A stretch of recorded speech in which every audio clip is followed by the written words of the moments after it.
NASA Urmu gölünün yeni peyk görüntüsünü yayıb. Görüntülərdə bölgənin düçar olduğu ağır ekoloji mənzərə aydın görünür.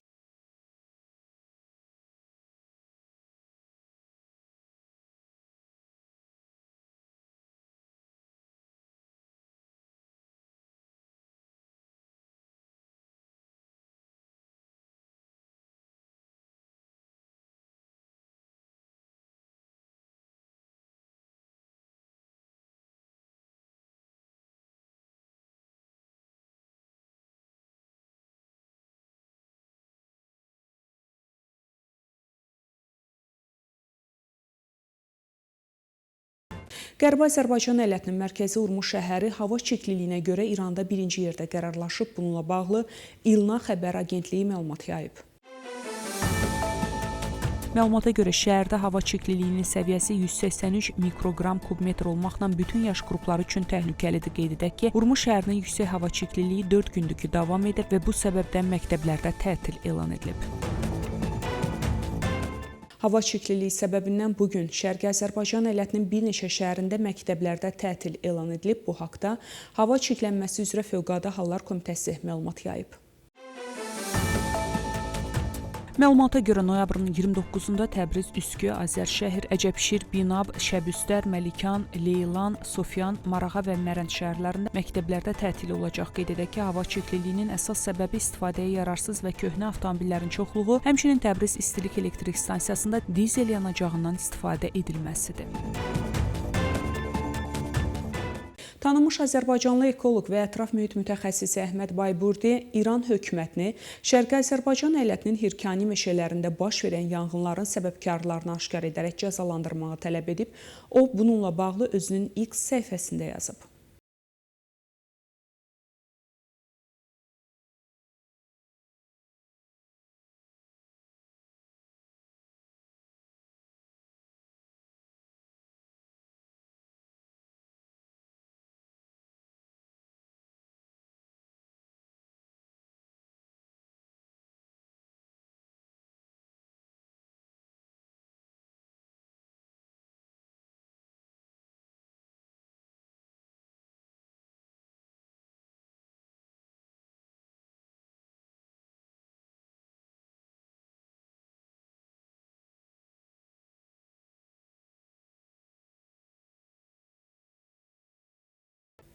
Şərqi Azərbaycan əyalətinin Əhər şəhərində yerləşən tarixi Ədliyyə Sarayı dağılmaq təhlükəsi ilə üzləşib. Bu haqda yerli media məlumat yayıb.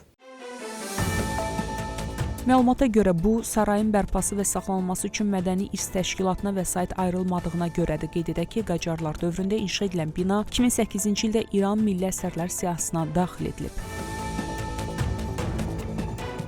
İran rəhbəri Əli Xamneyinin Əlbürz əyalətindəki nümayəndəsi və Kərəc şəhərinin cümə imamı Məhəmməd Mehdi Hüseyni Həmədani quraqlıq və su çatışmazlığına görə vətəndaşları günahlandırıb. O, bu barədə ötən gün çıxış etdiyi cümə namazında deyib.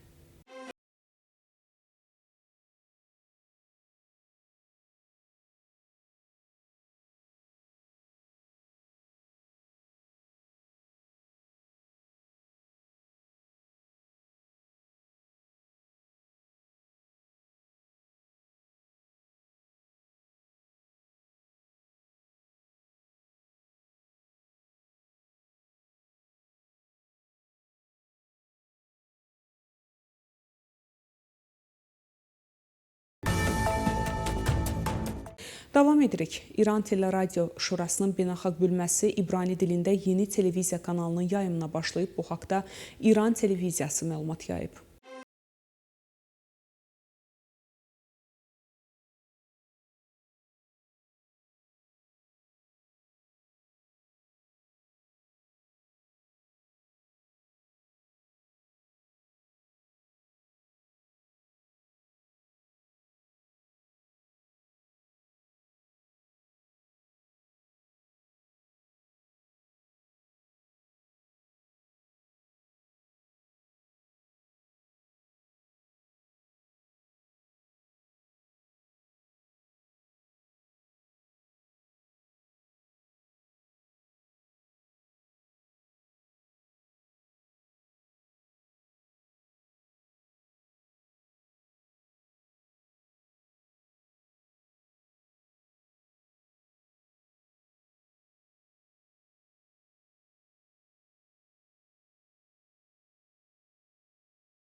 Xəbərlərimiz davam edir. Ukrayna prezidenti Vladimir Zelenskinin ofisinin sabiq rəhbəri Andrey Yermak istefa ərizəsini təqdim etdikdən bir neçə saat sonra cəbhəyə getdiyini açıqlayıb. Bu barədə New York Post qəzeti məlumat yayıb.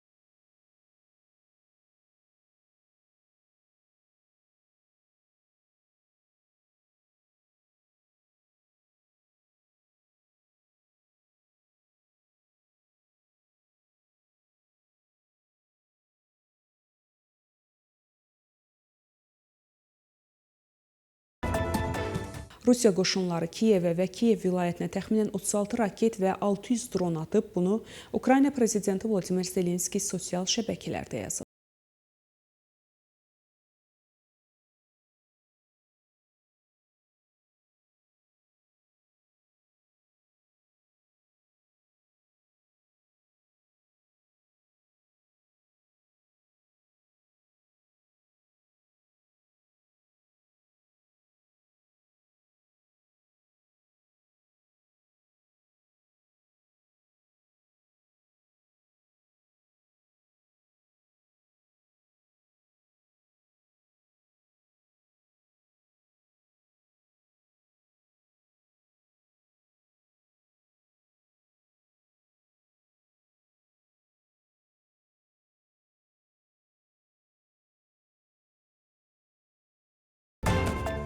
Polşa, Rusiyanın Ukrayna ərazisindəki obyektlərə zərbələri fonunda qırıcı təyyarələri səmaya qaldırıb. Bu barədə Polşa Silahlı Qüvvələrinin əməliyyat komandanlığı X-Stat bildirib.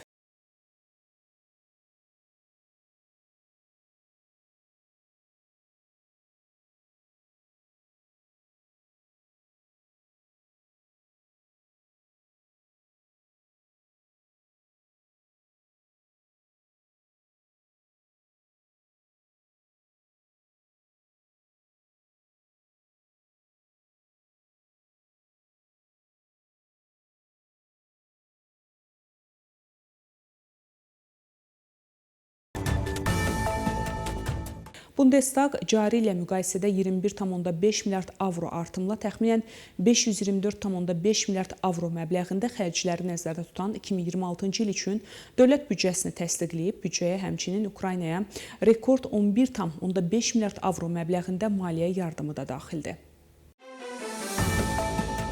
Vəsait PUA-ların zireh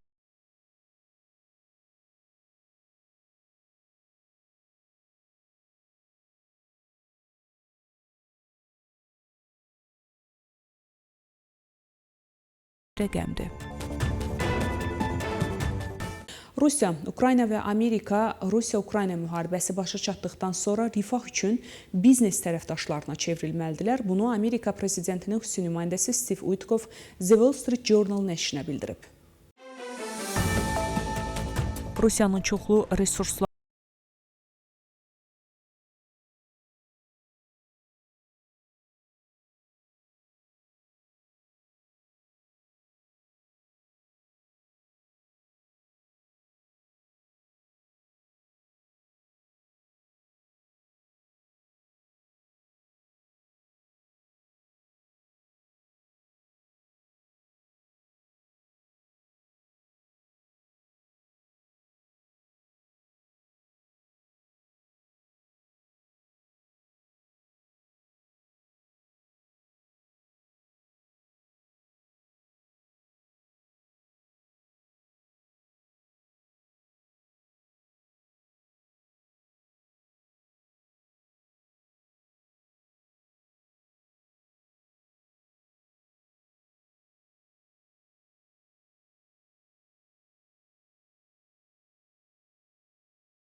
Qırğızstanda noyabrın 30-da keçiriləcək növbədənkənar parlament seçkiləri ərəfəsində sükut günü başlayıb. Təşviqat kampaniyası yerli vaxtla səhər saat 8:00-da başa çatıb.